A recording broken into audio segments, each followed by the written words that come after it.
Hello everyone, welcome back to my YouTube channel. Today we will see how to share screen on Zoom on Mac. So first of all, open the Zoom application on your MacBook and make sure you are already inside a Zoom meeting.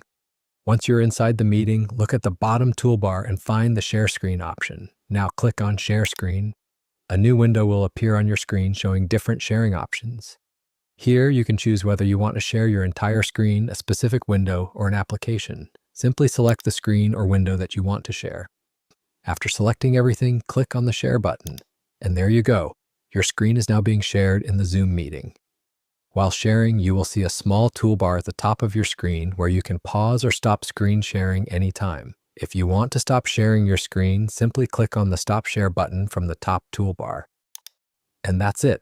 This is how you can share screen on Zoom on Mac. I hope this video is helpful for you. For more such videos, subscribe to my channel, and thank you for watching.